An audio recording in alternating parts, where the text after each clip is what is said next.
अमरावती महानगरपालिका निवडणुकीच्या पार्श्वभूमीवर महायुतीतील अंतर्गत राजकारण पुन्हा एकदा तापलं असून आमदार रवी राणा यांची बंडखोरी अद्यापही कायम असल्याचं स्पष्ट झालं आहे। महसूल मंत्री चंद्रशेखर बावनकुळे आणि आमदार रवी राणा यांच्यात नुकतीच बैठक झाली असली तरीही युवा स्वाभिमान संघटनेचे उमेदवार माघार घेणार नसल्याचे रवी राणा यांनी स्पष्ट केले। अमरावती महानगरपालिकेतील सुमारे 34 ते 35 प्रभागांमध्ये युवा स्वाभिमान संघटनेचे उमेदवार निवडणूक रिंगणात राहणार असल्याची माहिती रवी राणांनी दिली। या परिस्थितीमुळे अमरावती महानगरपालिकेत भाजप आणि युवा स्वाभिमान संघटना यांच्यात मैत्रीपूर्ण लढत पाहायला मिळणार आहे। रवी राणा यांनी सांगितले की भाजप ज्या प्रभागामध्ये मजबूत आहे त्या ठिकाणी भाजपचे उमेदवार निवडून येतील, तर ज्या प्रभागामध्ये युवा स्वाभिमान संघटनेचे उमेदवार मजबूत आहेत तेथे त्यांना परिस्थितीनुसार पाठिंबा दिला जाईल।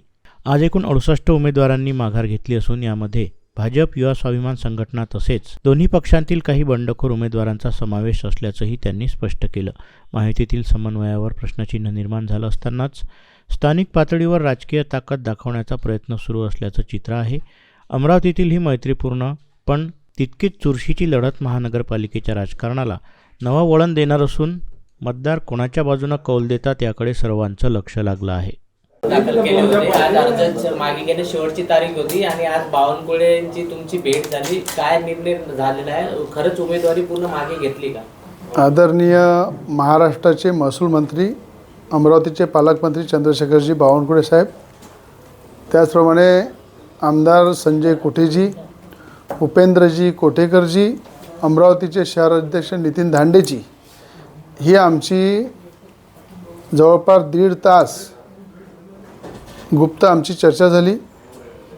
त्या चर्चेमध्ये युवासेना पार्टी आणि भारतीय जनता पार्टी या संदर्भात कशा पद्धतीने लढलं पाहिजे, कशा पद्धतीने पुढे गेलं पाहिजे आणि कशा पद्धतीनं भारतीय जनता पार्टीच्या सुद्धा सीटा निवडून आल्या पाहिजे आणि युवासेना पार्टीच्या सुद्धा सीटा निवडून आल्या पाहिजे, या संदर्भात जवळपास 60 ते 65 या ठिकाणी युवासेना पार्टी आणि अपक्ष असे जे आमच्या युवासेना पार्टीचे बंडखोर काही होते, काही भारतीय जनता पार्टीचे बंडखोर होते, या सगळ्या लोकांची समजूत घालून 68 लोकांचे आम्ही विड्रॉ आज केलेले आहे।